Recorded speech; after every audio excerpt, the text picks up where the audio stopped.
안녕하세요. 결혼한 지 11년 된 주부입니다. 결혼과 동시에 시댁에서 살게 되었습니다. 시아버님은 남편이 초등학생 때 돌아가셔 시어머니께서 이후 혼자 남편을 키워왔습니다. 그런데 남편이 사회생활을 한 지 얼마 안 됐을 때 시어머니가 갑자기 몸이 안 좋아져 남편에게 청혼받았을 때도 어머니를 모시고 사는 게 조건이었습니다. 저는 결혼을 빨리 하고 싶다는 생각을 하고 있어서 조건을 승낙했습니다. 이제 와서 생각하면 어려서 잘 몰랐던 것 같습니다. 만약 지금의 마음으로 그때로 돌아갈 수 있다면 절대 승낙하지 않았을 겁니다. 남과 생활하는 것이 이렇게 힘든 일인가 하는 것을 저는 깨달았습니다. 경험 있는 분들은 잘 아시겠지만 시어머니는 어떻게든 불쾌하지 않게 말하려고 해주는 것은 기쁜 일이지만 사소한 잔소리가 정말 스트레스입니다.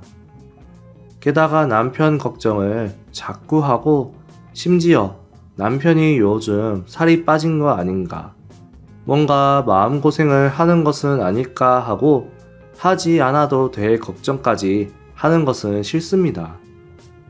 하지만 이건 어디까지나 1년이나 2년차 정도까지인가 참아줬고 3년 정도 되고 나서는 타협도 하게 됐습니다.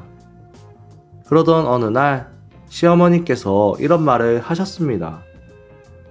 있잖아, 항상 정말 고마워. 아니요, 저도 이 집에 시집 왔으니까 이 정도는 해야 마땅하죠. 그렇게 말해주니 기쁘네. 아들이 정말 멋진 사람을 데려왔구나. 그렇지 않아요. 그러면서 나쁜 생각은 들지 않았습니다. 아무리 듣기 좋으라고 하는 말일지라도 역시 그런 말은 반가운 법이거든요. 하지만 그런 날도 있는가 하면 부딪히는 날도 있었습니다. 얘야, 잠깐 와볼래?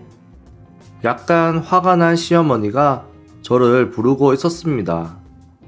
뭔가 싶어서 거실에 계신 시어머니 곁으로 달려가니 진지한 얼굴을 한 시어머니가 거기서 차를 홀짝이며 기다리고 있었습니다.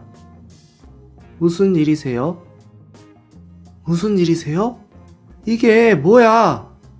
그러면서 시어머니가 가리킨 것은 제가 점심으로 만든 요리였습니다.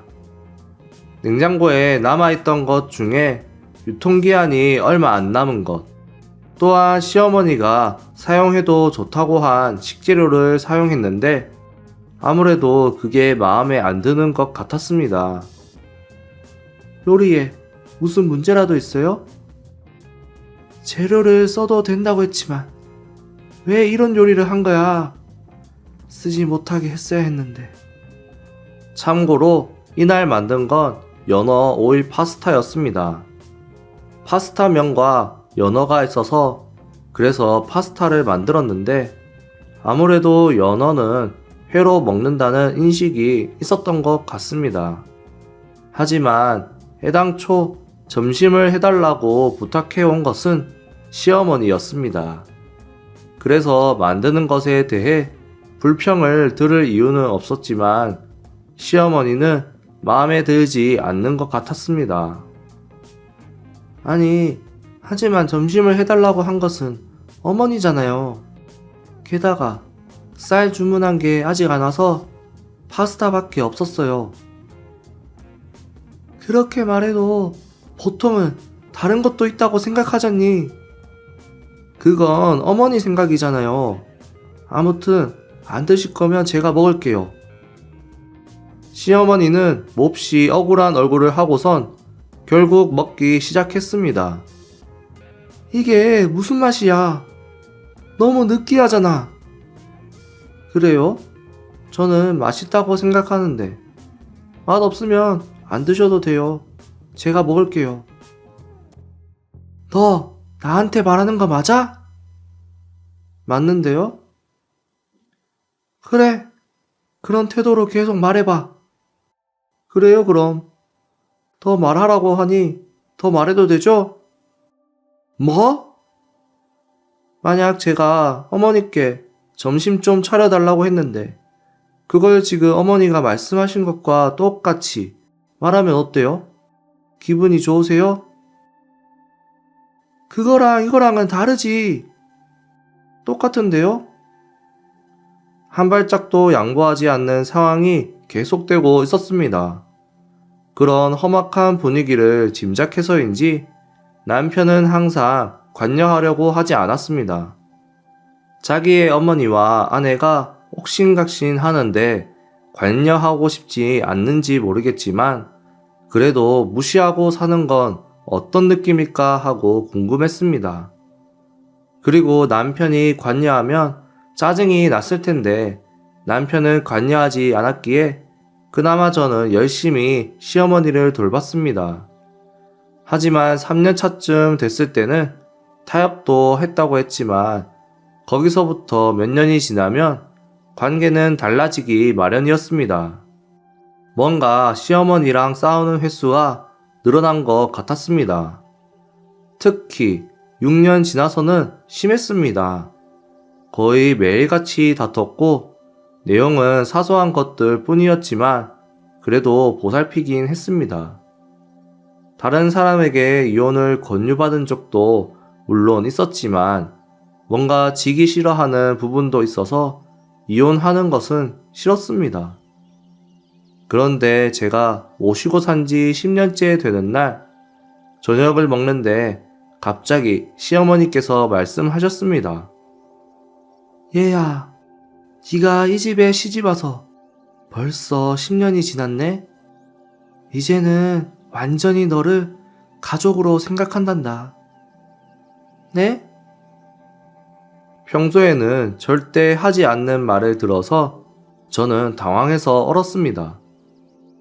항상 나를 돌봐줘서 고마워. 이거 내 마음이야.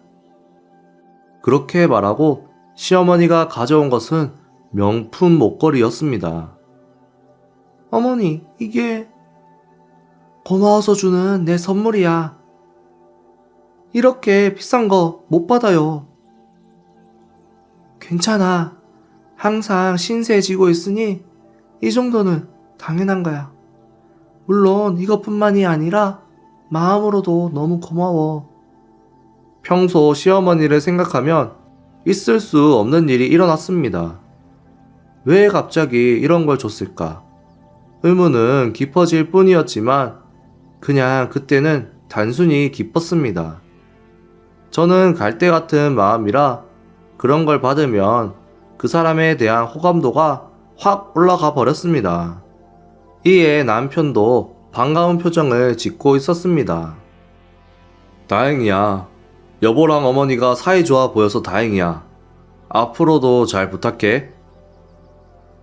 자긴 뭐 없어? 응? 나는 사랑을 줄게. 남편에게는 특별히 받은 게 없지만 그래도 시어머니와의 관계가 조금 좋아진 것은 잘된 일이라고 생각하면서 어느 날 시어머니 방으로 세탁했던 옷을 옮기고 있는데 시어머니가 낮잠을 자고 있었습니다. 그러고 보니 이날 시어머니는 평소보다 긴 산책을 갔다 왔었습니다. 분명 피곤했을 겁니다. 깨우지 않으려고 조용히 걷고 있을 때 건방진 것. 네? 저한테 한 말인 줄 알고 놀랐지만 아무래도 잠꼬대였던 것 같습니다. 원래 시어머니는 잠꼬대를 안 하셨는데 계속 뭔가 투덜투덜 했습니다. 너 따위에게 아들을 준 게 잘못이었어. 이 집에서 나가! 잠꼬대라는 것을 알고 있는데도 마치 깨어있는 것처럼 보였습니다. 설마 평소에 이런 생각을 하고 있는 것일까? 일단 시험 삼아 시어머니가 일어나시지 않을까 해서 발소리를 냈지만 일절 일어날 기미는 보이지 않았습니다. 오히려 몸을 뒤척이면서 너 따위는 평생 노예로 써버릴 거야 라고 잠꼬대를 하고는 다시 코를 골며 잠들기 시작했습니다. 그 순간 제 머릿속에 떠오른 것은 목걸이를 준 게 수상하다는 생각이 들었습니다. 이렇게 인색한 시어머니가 갑자기 목걸이를 선물하다니.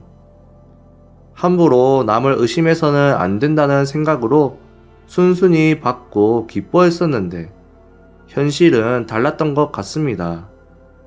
하지만 잠꼬대라는 것이 진심인지 아닌지 알 수 없기에 시어머니의 행동을 관찰하기로 했습니다. 그러던 어느 날 모든 걸 알게 되는 날이 왔습니다. 제가 남편과 싸운 날이었습니다. 남편은 피곤해서 그런지 평소보다 신경질적인 모습에 제가 화를 내고 만 것입니다. 저희 둘의 중재에 들어가는 것은 시어머니였습니다. 계속 그렇게 싸울 거야? 애도 아니고 그만 싸워라. 각자 얘기 들어보고 잘잘못 가려줄 테니 너부터 따라와. 남편은 시어머니를 따라 방으로 들어갔습니다. 지금까지 시어머니가 중재를 해준 적은 몇 번 있었습니다. 그때마다 한 명씩 얘기를 하기 위해 시어머니 방에 들어갔는데 저는 어차피 남편 편을 들겠지 하는 생각이 들어 그게 싫어서 되도록 남편과는 싸우지 않으려고 했습니다. 하지만 얼마 전에 일도 있었던 탓인지 시어머니의 언행이 궁금했습니다. 그래서 저 방에서 무슨 대화를 나누는지 방문 앞에 서서 문에 귀를 갖다 댔습니다. 이때 일단 녹음을 해야 될 것 같아서 방문 틈 가까이에 폰을 놔뒀습니다. 그리고 방 안에서 들려오는 것은 남편에 대한 설교가 아니라 제 욕을 둘이서 끝없이 내뱉고 있었습니다. 너 왜 쟤랑 티격태격하니? 쟤는 그냥 며느리가 아니야. 알아요. 그래도 보통 짜증나게 하는 게 아니에요. 나도 쟤한테 짜증나고 해서 그 마음은 이해해. 그러면서 저번에 목걸이는 왜 준 거예요? 신경의 변화라도 있어요? 아, 그거? 사실 선물 받은 거야. 옛날에 친척 이사를 도와준 적이 있는데 비싼 것 같았고 뭔가 나중에 생활에 보탬이 되지 않을까 해서 마음에 든다고 했는데 선물로 주셨어. 아, 그런 거구나. 비싸 보이던데 팔면 용돈하기에 충분하지 않아요? 그렇긴 한데 준 사람과는 아직 만나기도 하니까 일단 가지고 있는 게 좋을 것 같아서 그 사람이 만날 때마다 목걸이를 차고 다니는지 보거든. 난 목걸이가 많으니까 그 사람 만날 때만 끼면 되고 그리고 저렇게 선물 주면 쟤도 좀 더 나한테 잘할 거야. 봤지? 목걸이 받고 기뻐하는 얼굴. 기뻐하는 얼굴을 보니 선물만 주면 뭐든지 할 느낌이에요. 저도 선물 공세 좀 하려고요. 맞아. 그러면 자연스럽게 너에게 순종적인 아내가 될 거야. 그러니 조금만 더 참아라. 알았어요. 어쩔 수 없이 참아야죠. 듣고 있는 동안 머리가 지끈 아파왔습니다.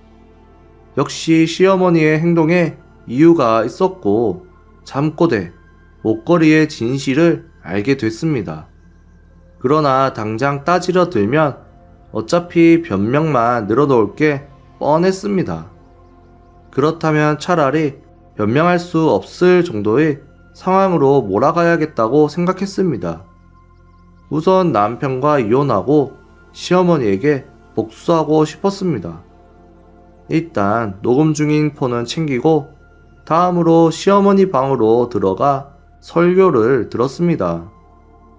부부는 사이좋게 지내야 해. 네 마음도 이해하지만 아내로서 남편 대우도 해줘야지. 죄송합니다. 설교는 어차피 제 편인 듯 하면서 결국 남편 편이었기에 적당히 맞장구 치면서 어떻게 복수할지 생각하고 있었습니다.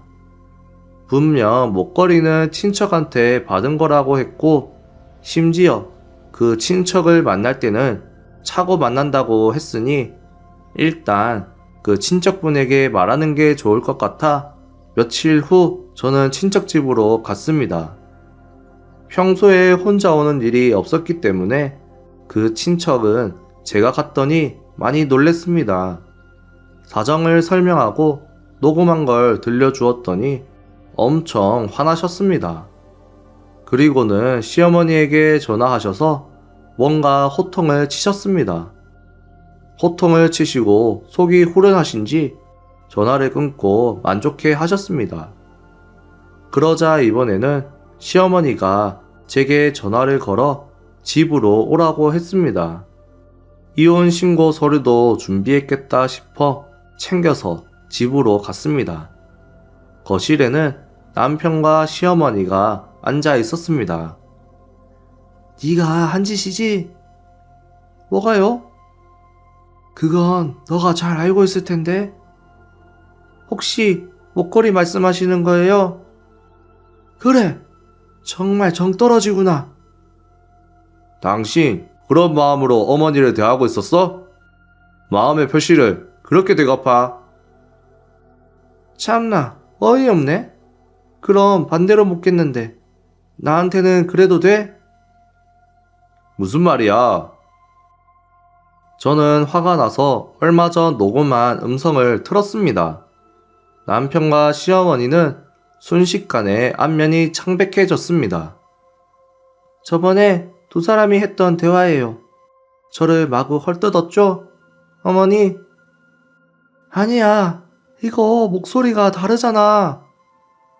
정신이 나갔는지 자기 목소리가 아니라고 말하기 시작했습니다.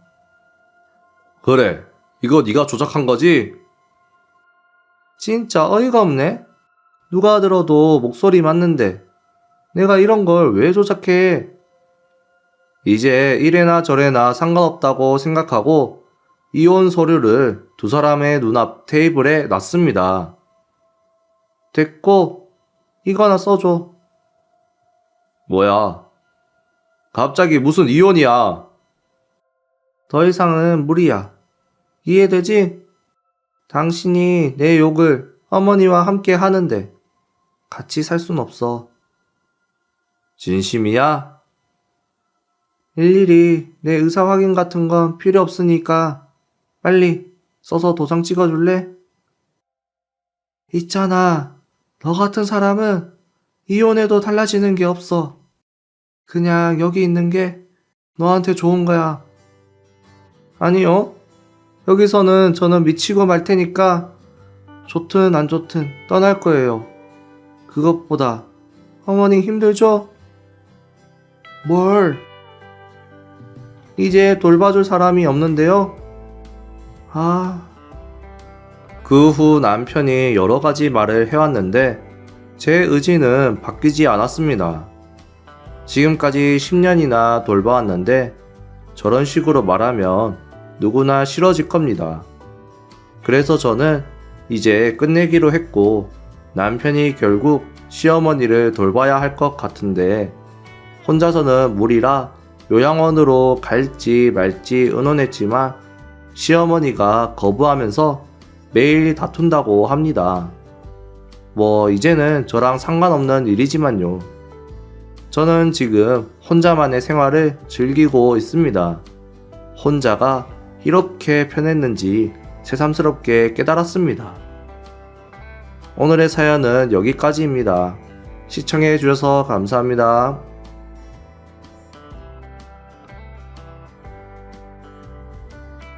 안녕하세요. 남편과는 친구의 소개로 결혼했고 동갑입니다. 남편은 지극히 평범한 샐러리맨입니다. 별로 일을 잘하는 편은 아닌 것 같은데 자존심만큼은 높았습니다.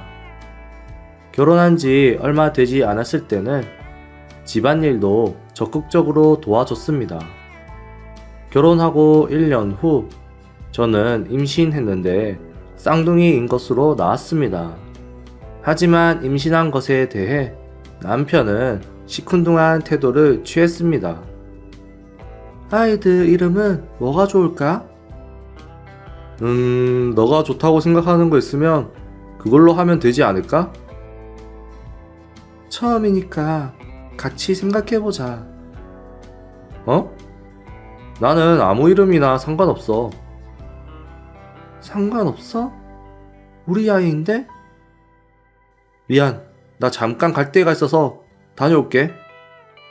저는 남편에게 기분 상하게 하는 일이라도 했는지 남편에게 이유를 물어봐도 항상 대충 둘러대기만 했습니다. 답답한 마음은 풀리지 않았고 시간만 계속 흘러갔습니다. 그 후 저는 무사히 쌍둥이를 출산했습니다. 딸과 아들이었습니다. 공주님과 왕자님이 생기다니 너무 기뻐. 그렇지. 어? 반응이 왜 그래? 기쁘지 않아? 안 기쁠 이유는 없지만 앞으로 육아가 힘들겠다는 생각만 들 뿐이야. 그런 건 둘이 함께하면 괜찮아. 우리 힘내자.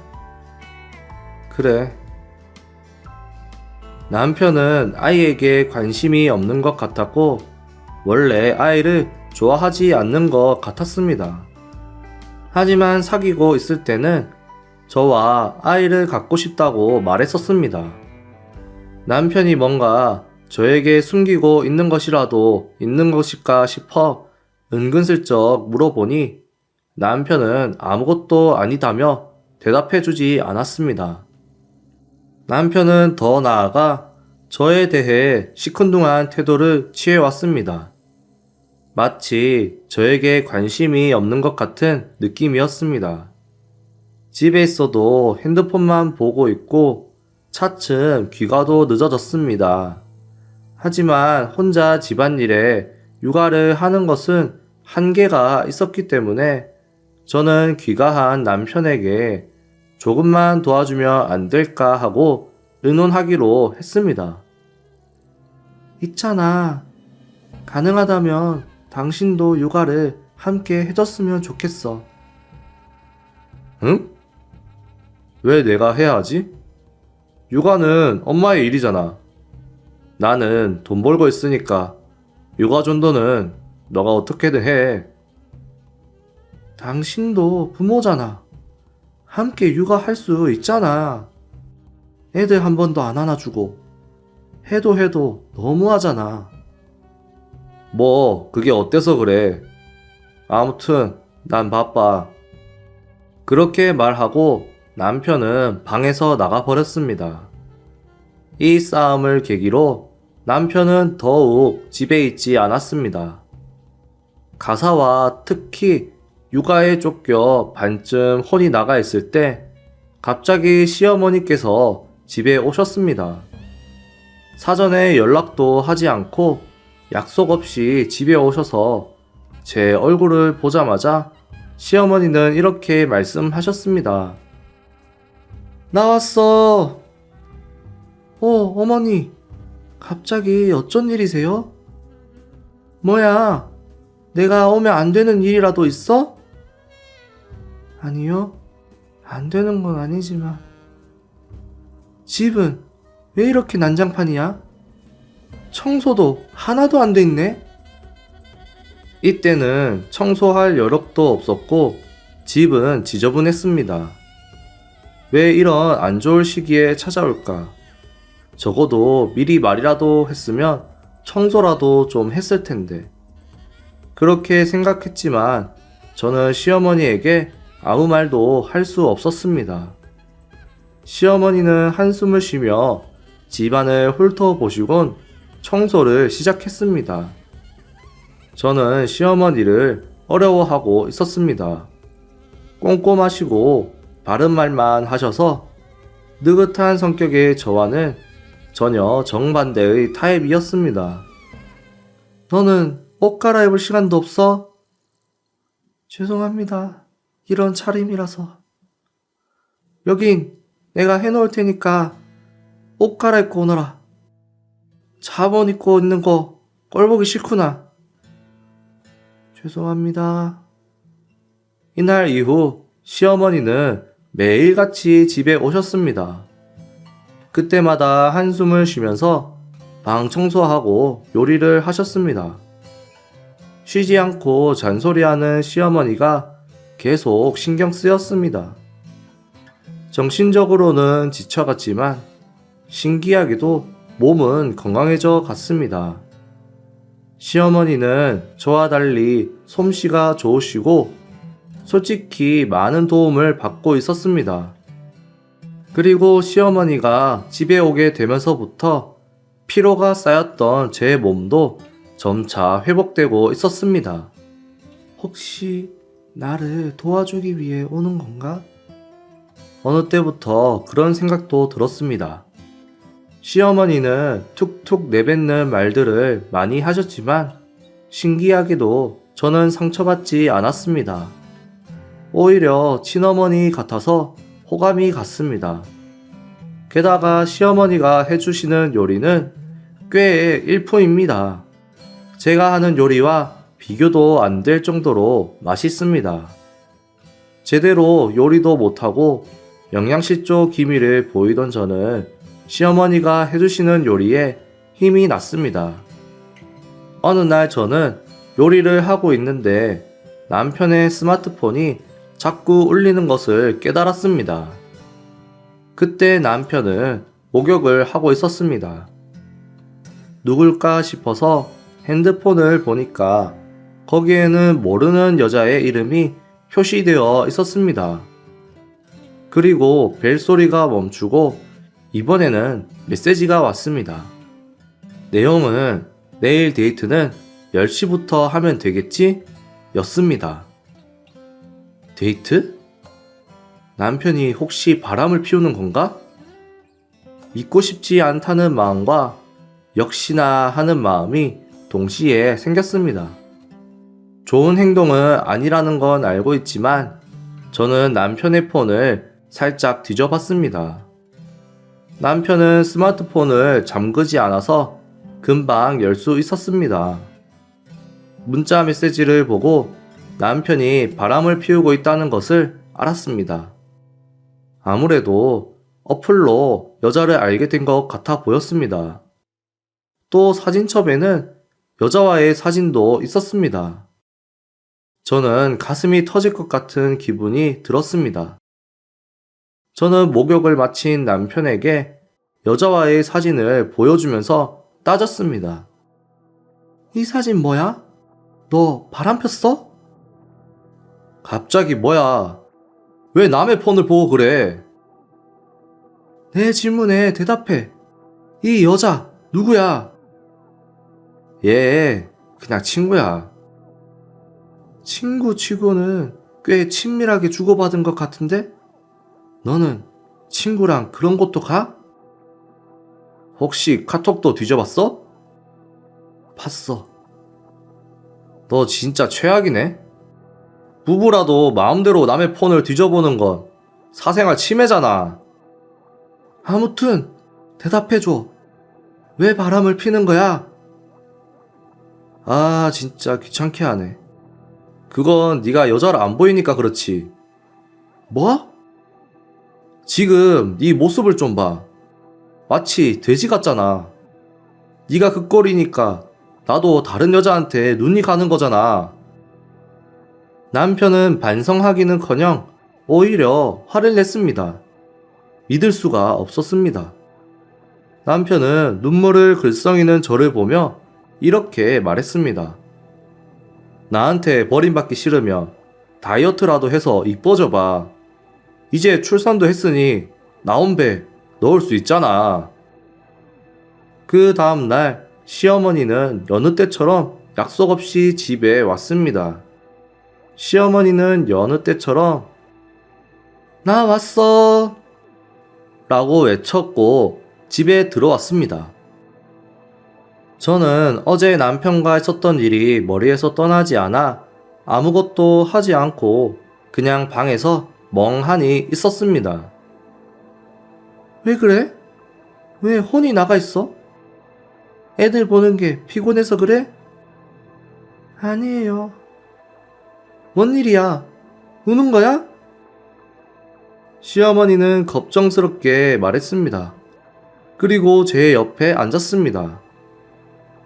육아가 힘들어? 우울해? 아니요.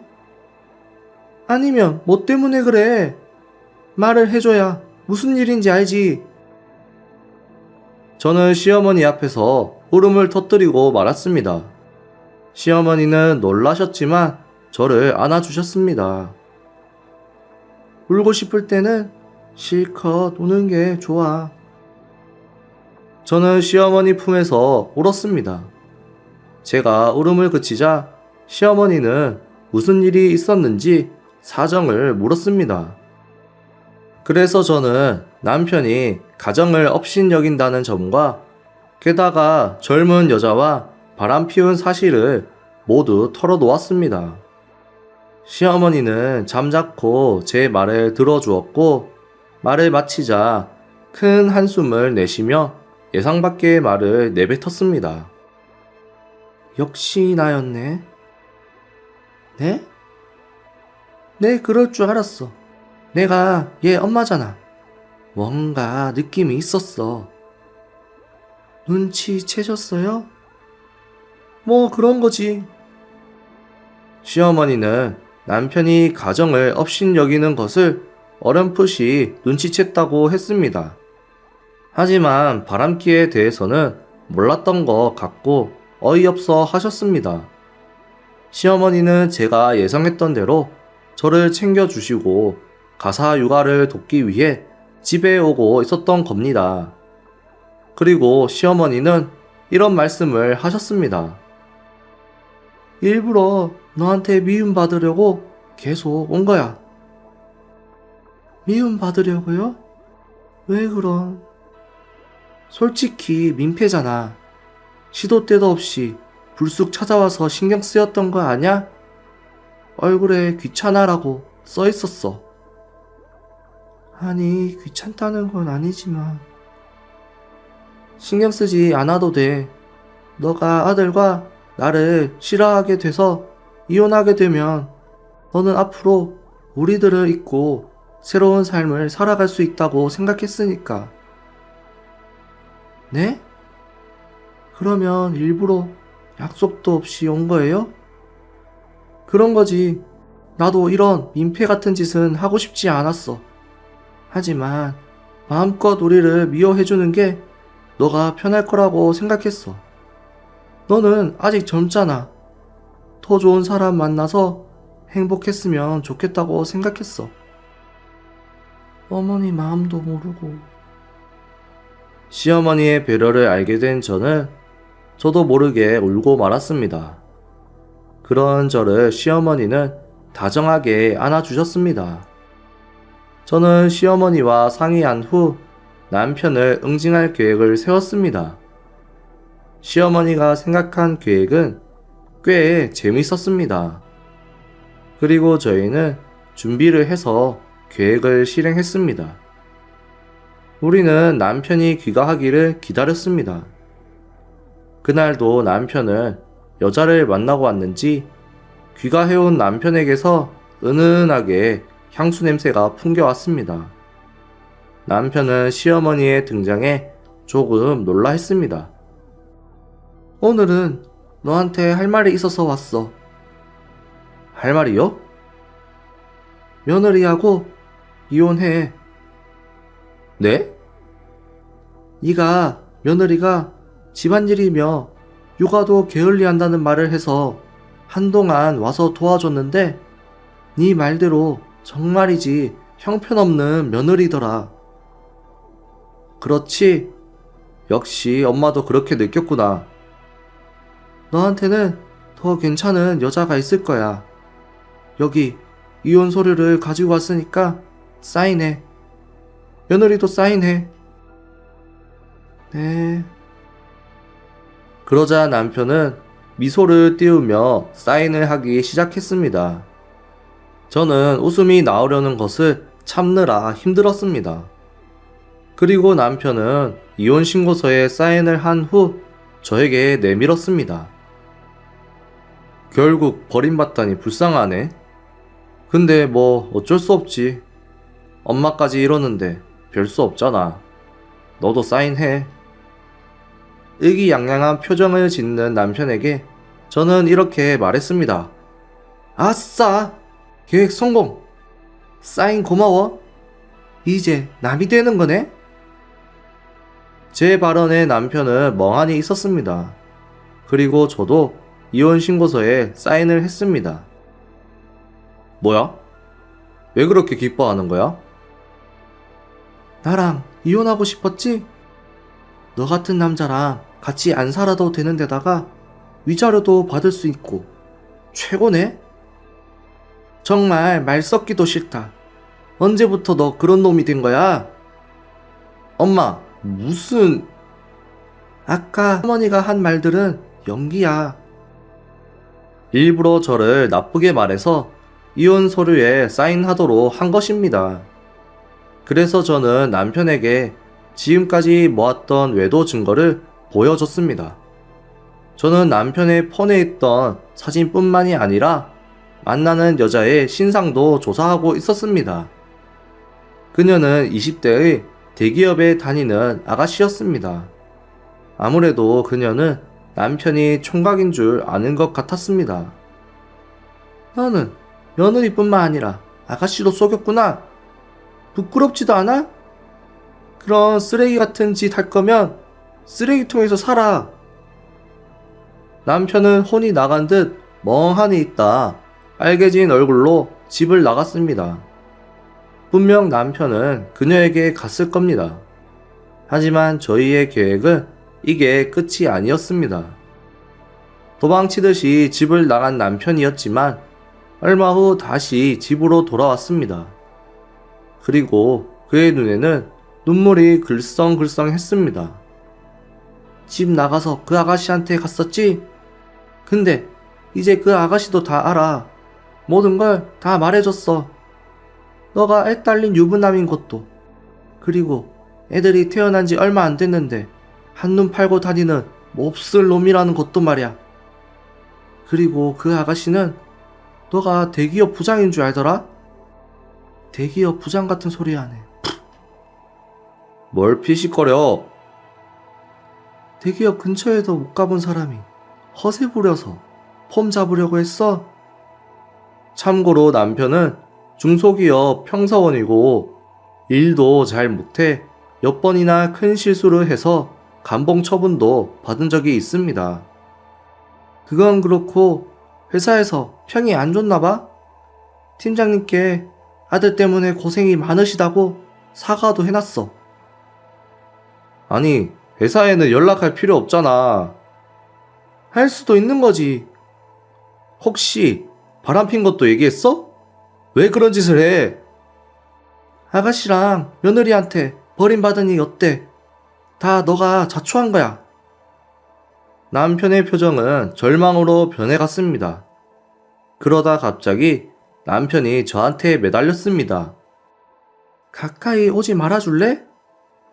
여보, 내가 잘못했어. 앞으로 좋은 남편이 될 테니까 용서해주지 않을래? 이제부터는 집안일이며 육아며 다 도와줄게. 며느라, 속으면 안 돼. 지금은 이렇게 말해도 분명 다시 원래대로 돌아갈 거야. 엄마가 왜 그런 말을 해? 엄마는 날 못 믿어? 내가 네 엄마인데 널 너무 잘 알아서 못 믿을 것 같네. 그 후에도 남편은 저에게 다시 시작하자고 다가왔지만 그럴 생각은 추호도 없었습니다. 아이처럼 울부짖는 남편을 그날은 일단 시어머니가 데려가셨습니다. 그리고 우여곡절 끝에 이혼을 했습니다. 물론 제가 친권을 가졌고 전 남편에게는 위자료와 양육비를 청구했습니다.